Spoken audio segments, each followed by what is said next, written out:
बीमारी कोई भी हो, थाली बजाना चली जाएगी। इसीलिए उनको फंसाया गया है। जानवर योगी बाबा छोड़ दी, वही पाले रहे। हिंदुओं के आप विरोधी हो। जरूरी था in the interest of democracy. वो ठगबंधन है, वो जनता की लड़ाई नहीं लड़े। कथनी और करनी में उनका फर्क है। और 2 से जब 3 आएगा, 3 आएगा, 3 आएगा। नमस्कार, आप देख रहे हैं न्याय 24 और मैं हूं आपके साथ अंकिता शुक्ला।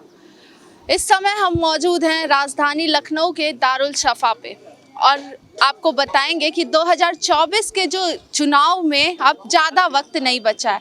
इसी बीच 5 राज्यों में पहले से चुनाव चल रहे हैं, जिसका परिणाम 3 तारीख को आ जाएगा और पता चल जाएगा कि किसकी लहर चल रही। इसी बीच हम जनता के साथ ही खड़े हैं, तो उन्हीं से बात करेंगे कि मोदी लहर एक बार फिर वापस आती है या फिर इंडिया गठबंधन उस आंधी को उड़ाकर अपनी तरफ ले आती है। सर, क्या नाम है आपका? विनोद राय हमारा नाम है। क्या लगता है, मोदी लहर वापस आ रही है? मोदी जी का लहरें कहाँ है? नहीं है। केवल इन लोगों का लहर, जो देखिए, इनकी एक ऐसी यूनिवर्सिटी है जिस यूनिवर्सिटी में उनके आराध्य की पुस्तक है गोलवलकर जी की। गोलवलकर जी किसी भी कंपनी के ब्रांड है, उनका शिक्षा का ब्रांड वो है। अब बैंडिंग करना इनके लोगों का, इनके अनुयायियों का कार्य है। ये उसी यूनिवर्सिटी से पूरा हिंदुस्तान का, पूरा उत्तर प्रदेश का, पूरा दुनिया का उसी फाउंडर व्यवस्था से ये अवलोकन करते हैं। अब आप स्थिति आप समझिए कि 2024-23 में तो 5 जगह। 23 में कौन आ रहा है विधानसभा में? किसकी सरकार बनी? कांग्रेस की लहर चल रही है। कांग्रेस की लहर? जी, कांग्रेस की जो सुनामी चली है। मोदी जी का रोड शो? जी, रोड शो मोदी जी की। कौन मोदी जी? इतना रोड शो में जितना भीड़ थी उतना तो कांग्रेस का एक कार्यकर्ता रथ लेकर चल दे, उसमें भीड़ हो जाएगी। और अब कांग्रेस के राहुल गांधी या प्रियंका गांधी का इनसे क्या तुलना? अब रह गया सवाल कि राहुल गांधी पे तो FIR हो सकती है। नौती वाले शब्द। सबसे बड़ी बात है कि आप जितना इच्छा करें आप FIR कर लीजिए। राज तुम्हारा, सिस्टम तुम्हारा, कानून तुम्हारी, संविधान तुम्हारा, तुम संविधान तो पूरे कॉन्स्टिट्यूशन भारत का होता है, तो संविधान बीजेपी का? केवल उनका संविधान अलग है। मैं बताया कि वो गोलवलकर की पुस्तक का संविधान किसका है? संविधान अभी जो प्रेजेंट टाइम में भारतीय जनता पार्टी के जो संविधान, वो 2014 से लेकर जो 2023 तक अभी ख़त्म होने वाला 24, ये संविधान जो अपना अलग से बना है। नहीं, आप सोचेंगे मैडम, ईडी किसके लिए छापा मारती है? ईडी अपना काम कर रही है। ईडी तो नहीं, एक सेकंड, ईडी सिर्फ कांग्रेस में ही चोर है, बसपा में ही चोर है, सपा में ही चोर है, भाजपा में नहीं है। एक नाम गिना है? नाम गिनाइए, आप बताइए। देखिए मैडम, ये तो राजनीति की उथल पुथल है कि सब एक दूसरे को क्रिटिसिज्म करते हैं और ये चाहिए भी, लेकिन क्रिटिसिज्म का एक जो लेवल होता है ना, उसको कभी क्रॉस नहीं करना चाहिए। और रही बात देश के अंदर कोई भी हो, जैसे कुछ राजनीतिक पार्टियां ऐसी हैं कि पॉलिटिक्स को लेके वो दूसरे नेताओं को क्रिटिसाइज करते हैं और उन्हीं नेता के फिर लोग उनके सबके पीछे पड़ जाते हैं। मैं आपको बता दूं, अकेला मोदी जी के ऊपर पूरे विश्व में इतने लोग इनके पीछे लगे हैं कि जितना मोदी जी ने राहुल गांधी की इमेज खराब करने के लिए पैसा खर्च किया था, उसका डबल ग्लोबल लोगों ने पैसा खर्च किया कि मोदी जी की इमेज खराब की जाए। ऐसा लगता है आपको? देखिए, मेरे भाई का अच्छी एनालिसिस है कि दुनिया में जो ख्यात है वो भारत का प्रधानमंत्री का है। पहली बात, वो मोदी जी की नहीं है। मोदी जी दुनिया के मापदंड के स्ट्रक्चर में कहीं उनकी पहचान नहीं थी। ये पहचान तो एक नेता का पास है, उसका नाम राहुल गांधी है। क्या लगता है किसकी सरकार? मोदी लहर आ रही है? हाँ, बिल्कुल आ रही है। और देखिए, वो आखिर वो क्या बोलेंगे? इन लोगों का बोलना ही तो काम है। अब बोलना हर भारतीय की स्वतंत्रता है, आज गाली देना हर भारतीय की स्वतंत्रता बन गई है। तो वो बोल रहे हैं तो मैं उनके वो वचन का वेलकम करता हूँ, उसकी मर्यादा का मैं रक्षा करता हूँ। लेकिन वो मेरे छोटे भाई हैं, मैं अगर वो बोल रहे हैं तो अच्छी बात है। लेकिन एक बात मैं स्पष्ट कर दूं कि अब टोटल 8-10 दिन है, ये 10 दिन इनके जुर्म का इम्तिहा का अंतिम कैसा जुर्म? जो बोलते हैं, जो इनका वाणी है, जो इनका सिस्टम है, जो इनका संस्कृत है, जो इनकी आभा है, ये परिचय दे रहे हैं, इनका वेलकम है, मैं करता हूं आपके चैनल से। लेकिन एक बात जान लीजिए कि आज से 2 तारीख तक भारतीय जनता पार्टी का, आज 2 से जब 3 आएगा, 3 तारीख को कांग्रेस आ रही है। अरे कहीं नहीं आ रही है। अब ये लोग देख लेना, 3 तारीख कोई नजर नहीं आएगा। 3 तारीख को आप लोग नजर नहीं आएंगे। असल में हमारे वो छोटे भाई हैं, आप बार बार उनके यहाँ ले जाती हैं, मैं उनसे डिबेट नहीं करना चाहता। अब अपने भाइयों से मैं डिबेट नहीं कर सकता। क्या लेकिन लगता है अंकल? बिटिया बता दें आपको, मैं पार्टी रिक्शा चलाता हूँ और हर राज्य का आदमी मेरे रिक्शे में बैठता है, हर प्रदेश का, जिले का, और डीएम, कलेक्टर का लड़का सब बैठते हैं। और इसमें बीजेपी कहीं नहीं आ रही है, बीजेपी कहीं नहीं आ रही। कहीं नहीं आ रही है, बहुत चुनाव हार रही है। इनको बोलने नहीं, मैडम बोल रही है, बोलने नहीं। हम अयोध्या का रहने वाला हूँ, मेरा नाम वासुदेव यादव है। अयोध्या से?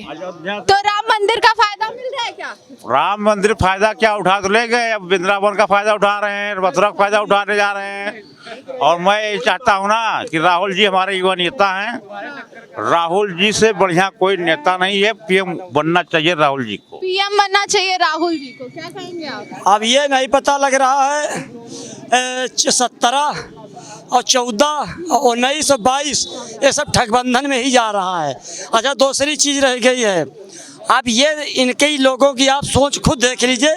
जनता को अपनी लड़ाई लड़ना चाहिए, जनता की तो लड़ाई लड़ नहीं रहे, ये खुद बेचारे अपने में परेशान है।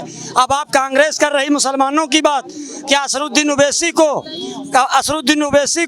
और बदरुद्दीन अजमत को और डॉक्टर अयूब को क्या अपने गठबंधन में मिलाया है? गठबंधन में मिलाया आप लोगों ने? गठबंधन में राहुल गांधी जी हमारे जीतेंगे, अखिलेश भैया देखें आप, हम और बताएं। भारतीय जनता। हम बताएं, देखो जो फैसला यूपी से होगा समाजवादी पार्टी के पास है, वो अखिलेश भैया के पास फैसला अच्छा है। हम यहाँ पे 80 सीटें निकाल रहे हैं, 80 सीटें निकाल रहे हैं, बहुत बड़ी 80 हम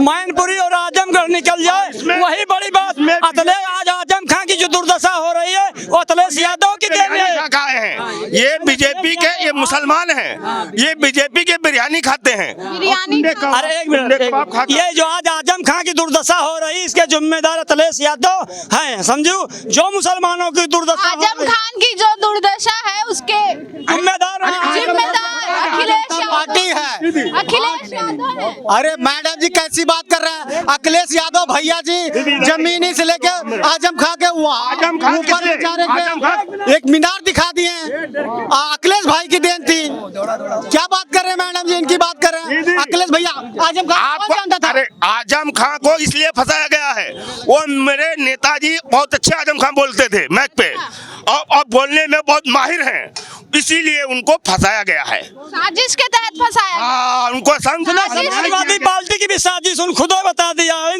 कि समाजवादी पार्टी की देन है जो आज मुसलमानों की उत्तर प्रदेश में दुर्दशा हो रही है। हाँ, उनके आजम खान के ऊपर मुसलमानों ने ही रिपोर्ट लिखवाई थी, मुसलमानों ने ही रिपोर्ट लिखवाई थी, उसी पे कार्रवाई हुई। क्या करो सरकार अपनी तरफ की उसको तो भारतीय जनता पार्टी ये मुसलमान नाम से कलंक है। कभी मीडिया से आप देखा होगा चैनल में क्या बोल देते हैं, ये समाजवादी पार्टी हो रही है। तो कुछ मालूम नहीं है, भारतीय जनता पार्टी युवाओं के लिए कुछ किया नहीं है। हमारे अखिलेश भैया ने, सरकार थी, युवाओं को नौकरी दी थी। आज भी पुलिस वाले भर्ती हैं तो अखिलेश भैया का नाम लेते हैं। हमारा बहुत बड़ा सवाल अखिलेश भैया 14, 17, 19, 22 ठगबंधन में गए हैं, ठगबंधन में गए और अखिलेश जिंदगी में प्रदेश के मुख्यमंत्री नहीं होंगे। और मुसलमानों पहले कांग्रेस बात करते थे, कांग्रेस में थे, मेरे साथ में थे ये। भाजपा ने 4 मुसलमानों को एमएलसी बनाया है, भाजपा ने 4 मुसलमानों को एमएलसी बनाया। समझिए हमारे पहले अखिलेश भैया के पाँव छूने जाते थे, इनको 1000 रुपए मिलते थे इनके गेट पर थे। जब अखिलेश भैया साहब हमारे कार्यालय में जाते थे, अखिलेश भैया ने जो काम कर दिया है भारतीय जनता पार्टी नहीं कर पाएगी। देखिए एक आना स्टेडियम बनवाया, 10-90 चौराहा बनवाया, मेट्रो चलवाई और इनके भारतीय जनता पार्टी की सरकार में आप बोलिए एक भी काम बोलिए 9 साल के काम में नहीं बता। 9 साल में बेईमान, एक मिनट, बेईमान जरूर परेशान है, बेईमान जरूर परेशान है, बेईमान जरूर परेशान है, बेईमान जरूर परेशान है। आप इन लोगों से जिस तरीके इनसे 9 साल के काम में काम पूछिए, इनसे काम पूछिए, काम पूछिए। जब सरकार तानाशाही करती है, जब विपक्ष जो है पीछे चलता, विपक्ष खुद सीबीआई से डर रहा, अखिलेश यादव खुद सीबीआई से डर रहे, अखिलेश यादव सीबीआई से डर रहे हैं। बिल्कुल डर रहे हैं। सीबीआई से नहीं डरे, कोई उनको किसी चीज से नहीं डरा। अगर डरते तो फिर लड़ते क्यों? तो इंडिया गठबंधन में दरार कैसे? युवा भी उनके साथ में है। इंडिया गठबंधन में हमारे नेता अखिलेश यादव जी कभी डरे नहीं, ना मुलायम सिंह, धरती पुत्र मुलायम सिंह डरे, ना उनका बेटा लड़ा कभी। और इनको क्या मालूम, ये तो दलाली करते थे वहाँ, हमारे कहा अखिलेश भैया। इंडिया गठबंधन में दरार कैसे आ गई फिर? गठबंधन देखिए मैडम, ये राजनीति है। अभी आप हमारे पास में पत्रकार महोदय हैं, आप बहन हमारी से, हमारे घर में बहन, वैसे आप भी बहन है, ठीक है सबका। तो हम सम्मान नहीं करेंगे तो आप हमको विरोधी कह देंगे कि ये मीडिया लोग को विरोधी बता। बहुत लोग कहते हैं गोदी मीडिया, गोदी, तो क्या बात? मीडिया सपा कांग्रेस वाले बताते हैं, ये भारतीय जनता पार्टी बताती है। सपा का सपा कांग्रेस के लोग 500 रुपए के लिए काम, इनके बाद देख ली कितना झोला है। सपा कांग्रेस के लोग दारू मिलेंगे। यही तो कांग्रेस के कार्यकर्ताओं का सोच है। अगर कोई गरीब आदमी झोला लेके चल रहा है तो उसको लोग कहते हैं झोला छाप। कितना गलत बात है। आप बताइए, आप सोचिए गरीब को कौन उपहास उठाया? अभी तुरंत तत्काल प्रभाव में आप मीडिया हो, आपके सामने इन्होंने उपहास उड़ाया। यह निंदनीय। यही सब तो कार्यकर्ता, उनके राष्ट्रीय अध्यक्ष जो हैं, जो संगठन के कांग्रेस के मुखिया हैं, वो माननीय प्रधानमंत्री को पनौती कहते हैं। क्या आपको ये भारत में संविधान के दायरे में किसी को जो एक संवैधानिक पद पे बैठा हो उसको एक आपत्तिजनक भाषा का प्रयोग करना चाहिए? कभी नहीं करना चाहिए। जैसा इनके मुखिया कहेंगे वैसे इनके कार्यकर्ता सीखेंगे। इसलिए मेरा सुझाव है राष्ट्रीय जो कांग्रेस के मुखिया हैं कि आप पढ़े लिखे आदमी हैं, ऐसा तो है नहीं कि अनपढ़ आदमी हैं। अगर अनपढ़ आदमी हैं तो फिर आप बदतमीजी से खूब बात किया करिए, लेकिन आप पढ़े लिखे हैं तो आप पनौती और दुनियादारी और गलत सही का फर्क समझ के मंच पे बोला करिए। दादा किसकी सरकार बन रही है 24 में? ये आप क्या कहते हैं, समाजवादी समाजवादी अखिलेश भैया जिंदाबाद। इंडिया गठबंधन, ठगबंधन हम कहते हैं उसको। उसकी नीयत नहीं साफ है, उसकी नीयत नहीं साफ है, समझो, कहीं नीयत नहीं साफ, उसको ठगबंधन कहते हैं। वो ठगबंधन है, वो जनता की लड़ाई नहीं लड़े। अखिलेश यादव से पूछो जनता का कई बार धरना दी नहीं, कई बार जनता के लिए रोड पर उतरे हैं, इसीलिए अखिलेश यादव से। बेटिया ये हमारा गठबंधन नहीं है, हम देश बचाने की बात कर रहे हैं। हमारा देश लूटने की बात कर रहे हैं, बचाने की बात नहीं कर रहे। सर आप क्या कहेंगे? इतना कर्जा क्यों लिया है? सर आप क्या कहेंगे? देखिए सरकार चाहे जो हो, भाजपा, कांग्रेस, सपा, बसपा, जो जनता की हित की बात करे वही सरकार है। और सब जनता जान रही है कौन काम करता है, कौन सरकार बेहतर है। किसका काम बोल रहा है? हमारी सरकार ने काम किया है। इसीलिए ओवैसी को, बदरुद्दीन अजमत को क्या काम किया बताओ? क्या काम किया है? इनसे पूछिए। मेट्रो बनवाई।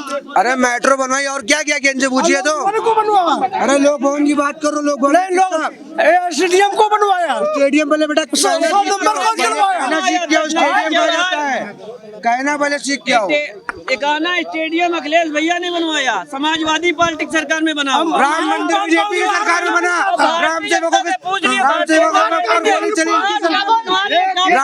की समाजवादी वालों के बाद भौंकने के अलावा और कुछ नहीं करते हैं।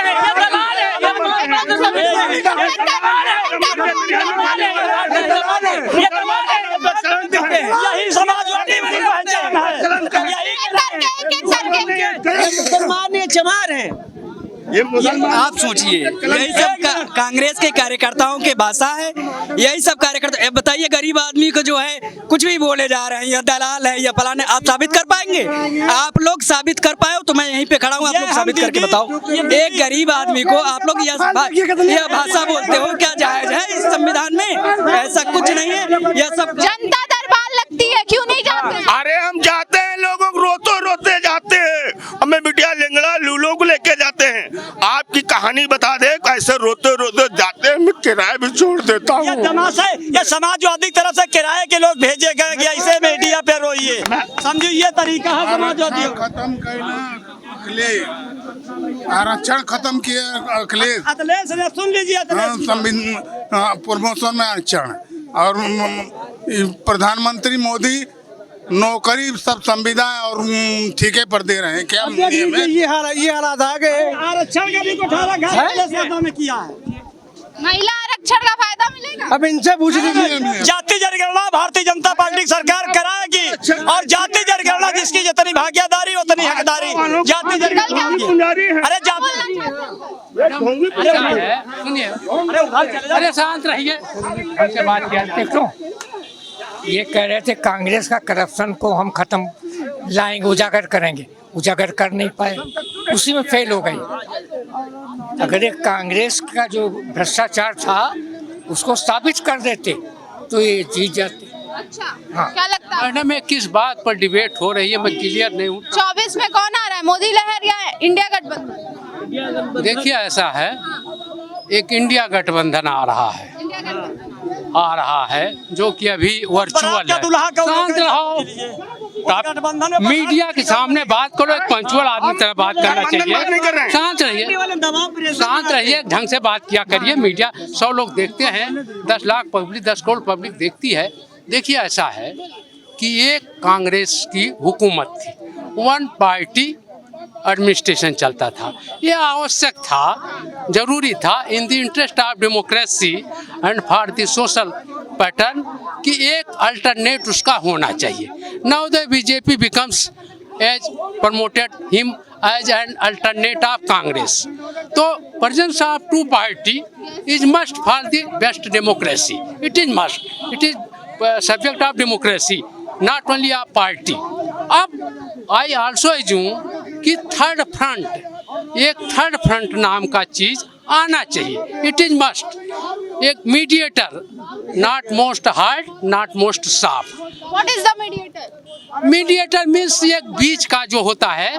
अगर ये थर्ड फ्रंट बीच का रास्ता, जैसे अगर वो बहुत एग्रेसिव है, ये भी वो जैसे एसिड एंड अल्कली होता है, बीच में साल्ट बनता है, तो अगर इस तरह से कुछ बना रहे हैं, आई होप, मैं चाहता हूं कि ये सक्सेस हो, लेकिन इसके लिए बहुत ही पंक्चुअल होना। बिचौली जो आप जिसकी बात कर रहे हो, वो कौन सा फेस? नहीं, बिचौलिए मैं नहीं कर रहा हूँ। थर्ड नॉन मीडिएटर नहीं, वो जुबान से निकल गया। थर्ड फ्रंट नाम का जो चीज़ है, मतलब एक तरफ अगर आप कांग्रेस को एसिड मानिए और जो है बीजेपी को अल्कली मानिए, तो एक बीच का जो साल्ट होता है, 2 चीज़ें मिलती है, न बहुत हार्ड है न बहुत सॉफ्ट है। इस तरह का अगर कोई फ्रंट बन रहा है सबको लेकर के, जैसे बीजेपी के ऊपर कम्युनल का आरोप है, कांग्रेस के ऊपर बहुत सेकुलर होने का आरोप है, मुस्लिम परस्ती का आरोप है, तो एक ऐसा बीच का अगर कोई रास्ता बन रहा है, आई होप कि ये सक्सेस हो। लेकिन इनको एक बहुत ही बुनियादी चीज़ों पर बात करना पड़ा है। एक चीज़ मैं आपको बता दूं कि यहाँ की पॉलिटिक्स जो है वो लीडर बेस हो चुकी है, नेशनल लीडर। तो इन लोगों को अपना एक नेशनल लीडर जो भी हो, वो नीतीश कुमार हो, सम्मानित अखिलेश जी हो। तो आपके नज़र में कौन होना चाहिए अगला प्रधानमंत्री का चेहरा इंडिया गठबंधन? देखिए, मैं तो आपको बता दूं, मुझे ध्रुवचंद मिश्रा कहते हैं सारी, और मैं एक समता मंच का प्रदेश सचिव हूँ। नहीं, मेरा जो मिशन है, शांत रहिए, बोलने दीजिए, या तो आप बोले। मेरा जो मिशन है, मैं जो 2-4 लोगों से बात कर रहा हूँ, मैं अगला प्रधानमंत्री 24 में नहीं, मैं एक चांस और देना चाहता हूँ मोदी जी को। 1 फ्रंट 3 टाइम, क्योंकि 3 टाइम जवाहरलाल जी कांग्रेस के पहले प्राइम मिनिस्टर हुए, सक्सेस हुई, 3 टाइम इनको मिले। Then after I want to becomes a prime minister from scheduled caste. अभी तक शेड्यूल कास्ट को अवसर नहीं। इस देश की आजादी में सारा शेड्यूल कास्ट के लोगों ने लूट खाया और अभी तक प्रधानमंत्री के लिए बाकी हैं। ये नहीं कहते कि एक बार मुसलमान को मौका दे दिया जाए, इस देश का मुसलमान प्रधानमंत्री बन जाए। एक बार मुसलमान, हाँ नहीं, हम मुसलमान को भी हम देना चाह रहे हैं, लेकिन पहले दलित को मिल जाए। देन आप कह रहे हैं मैं कह रहे थे मतलब मुसलमान हमके 70 साल तक तो मुसलमान है भाई राज के, एक बार दलित को दे दो चांस। अरे इस देश का राष्ट्रपति और प्रधानमंत्री ने जो उत्तर प्रदेश के मुख्यमंत्री और ये मुख्यमंत्री ये शेड्यूल कास्ट के ही लोग रहे, मुसलमान प्रधानमंत्री। भारतीय जनता पार्टी की पूरा सरकार 2024 में बनेगी, भारत के प्रधानमंत्री नरेंद्र मोदी जी बनेंगे। और ये लोग जो चिल्ला रहे हैं इंडिया ठगबंधन है, ये कोई इंडिया का मतलब थोड़ी है, ये सब ठगबंधन की बात करते हैं। और समाजवादी की बात, समाजवादी पार्टी के गुंडों की दलाली नहीं चलती है, इस वक्त जो समाजवादी पार्टी का नाम लेते हैं जिनकी दलाली न चले, जिनकी आप क्या कहेंगे? इसकी सरकार अब जनता जिसको चाहेगी उसको बनाएगी। वोट तो हम लोगों के हाथ में है। जनता परिवर्तन के रुख में है। अच्छा, परिवर्तन चाहिए। जनता एक बार दो बार बार बार झूठे आश्वासनों से विश्वास नहीं कर पाती। झूठे आश्वासनों से भरोसा उठ गया है। कि भाजपा में जो ईमानदारी है वो किसी में नहीं है। भाजपा में जो ईमानदारी है वो किसी में नहीं है। भाजपा में ईमानदारी नहीं है, बेईमानी है। बेईमानी है। आपको बता दें, अरे भाजपा में ईमानदारी है, देखो ना क्राइम कितना रुक गया है। केवल बेईमान परेशान है, केवल विपक्ष वाले, भारतीय जनता पार्टी वाले पनौती हैं। कौवा बोला गाँव गाँव और मोदी हरा दूंगा गाँव। ये पनौती जो शब्द है वो वर्ल्ड कप से काफी फेमस हो गया है, तो इसके बारे में बात करते हैं। ये पनौती का शब्द आया कहाँ से? ये पनौती का शब्द, पनौती कोई शब्द नहीं, पनौती इंडिया और क्या, इंडिया क्यों हार गई? पनौती थे ना, मोदी जी वहाँ चले गए तो पनौती तो हो गई, पिच पे जाते नहीं। असल में मोदी जी जो कहते हैं मतलब कथनी और करनी में उनका फर्क है कि मतलब सड़क का विकास, नदियों का, पुल का विकास तो खूब हुआ है, लेकिन नौकरी के नाम से 10 साल पूरे हो रहे हैं, लेकिन पनौती जितना लोग कहेंगे उतनी ज्यादा मोदी जी की सीटें आएंगी। ये लोग मोदी जी का एक मिनट, विपक्ष पहले उन्हें बोलता था चौकीदार, चौकीदार। इसके पहले के चुनाव में चौकीदार बड़ा फेमस हुआ था, चौकीदार। और इस बार पनौती का फायदा मिल सकता है। बिल्कुल 100%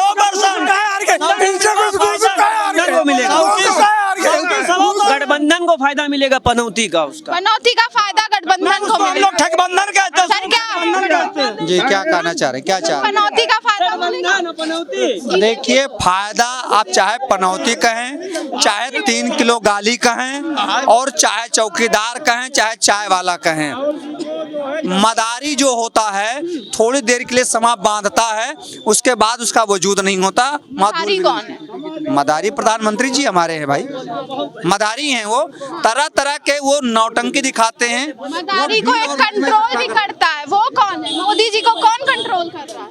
मोदी जी खुद से कंट्रोल में नहीं है जी, नहीं कंट्रोल में है वो, किसी के कंट्रोल में नहीं ना, वो किसी के कंट्रोल में नहीं, वो अनकंट्रोल हैं, अपनी मनमानी करना है जी, वो अनकंट्रोल्ड हैं। आप देखें जहाँ जहाँ उनके, जहाँ जहाँ कोरोना काल चाहे थाली से जाता है, लाइट बुझाने जाता है, बीमारी कोई भी हो थाली बजाने चली जाएगी। फ्री राशन,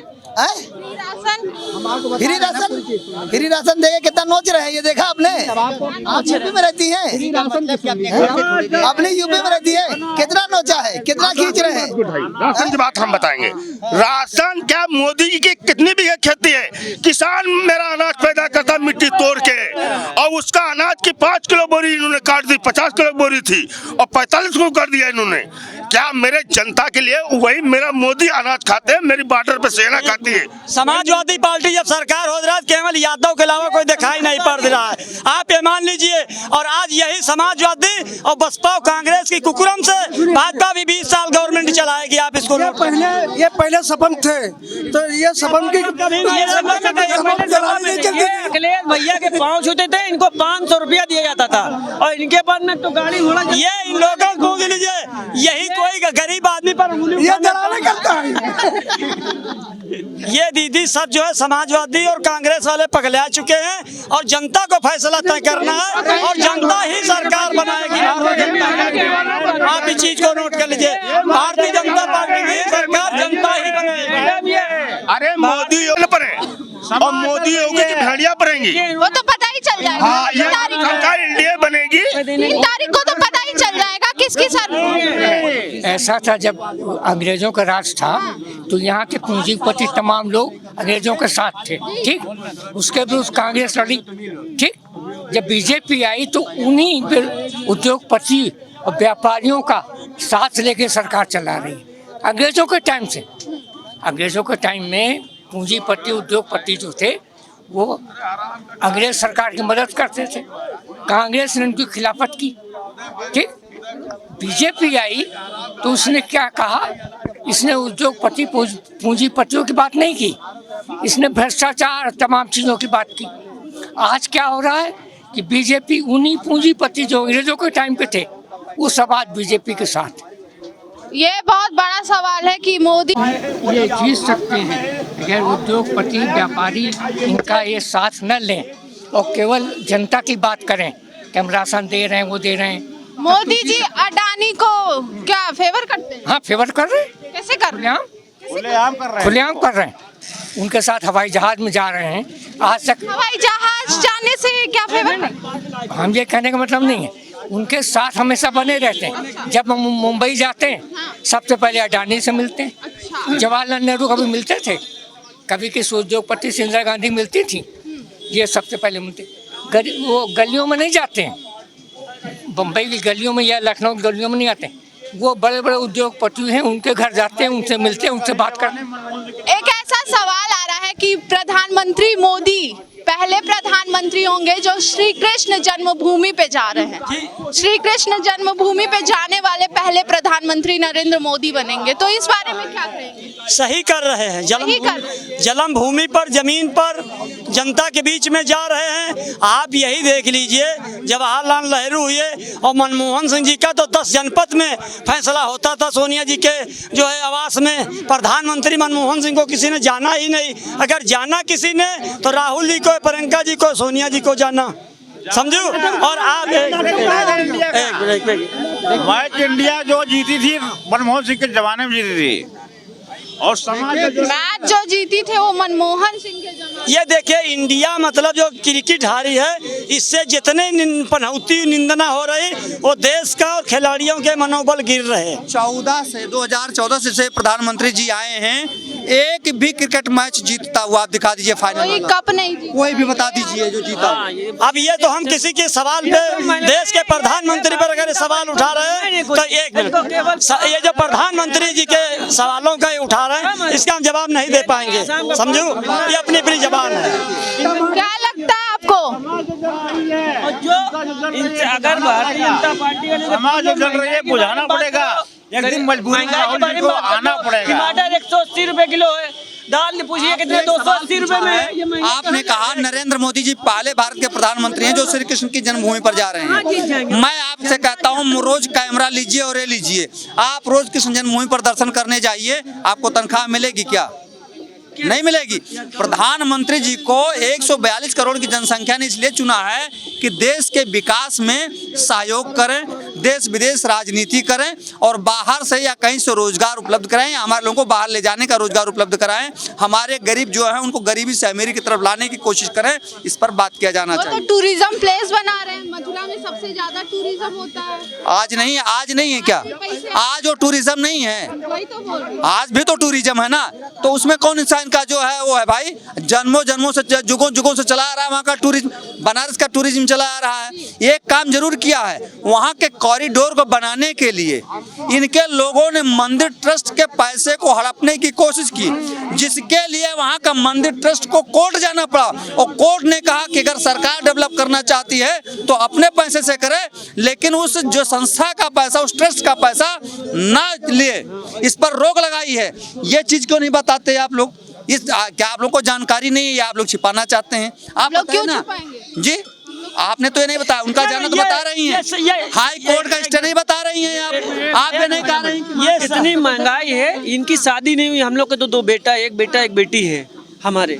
हम और इनसे पूछिए कि 80 रुपया किलो प्याज है, 180 रुपया, दाल 200 रुपया मरहर की है। इनकी शादी नहीं हुई, इनको 500 रुपया यहाँ से कोई दे देता नेता, इनका पेट भर जाता, इनको बच्चों से मतलब नहीं है। इतनी महंगाई में इनसे पूछिए, इनको दुनिया दिन बच्चे की किसी और के भी बच्चे, एक मिनट आप सुन लीजिए, इनकी बच्चे की कोई और के भी बच्चे, ये समाजवादी मैडम एक बार, ये भैया कह रहे हैं महंगाई किसानों की आय बढ़ाने के लिए धरना दिया जा रहा है, तो क्या किसानों का गेहूं धान क्या चाहते हो? 5 रुपया जो किसान भाई, कौन उद्योगपति उगाता है वो बैंगन उगाता है? वही तो करेगा। अरे डीजल पेट्रोल से डाले था, तो ये बताओ महंगाई के तौर पे बात कर ली और पढ़ाई लिखाई के लिए बात कर ली, बता नहीं पाएंगे। किसानों का पट्टी मोल बढ़ाओगे? किसानों का बच्चे की कितने की एक किताब? सीएनजी महाराष्ट्र में है 71 रुपए में, सीएनजी महाराष्ट्र में है, और यूपी में तो 94 में है।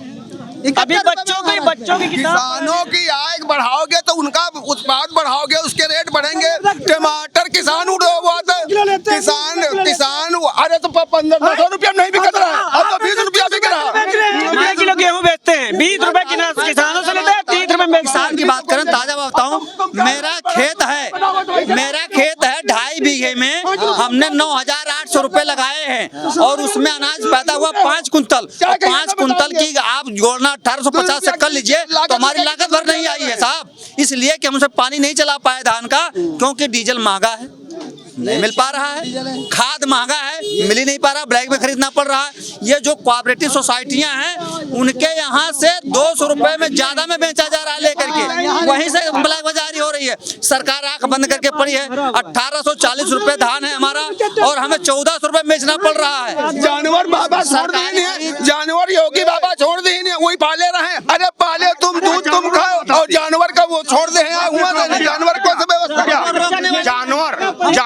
जानवर मारे जा रहे हैं और खेतों में किसानों ने क्या लगा रखा है? कांटा, उसमें चीर जाते हैं। क्या उनके लिए आप हिंदू धर्म कहते हैं? क्या हम भी हिंदू उपासी बिरादरी कहते हैं? और क्या आप वो कहीं गौशाले नहीं बन सकते हैं?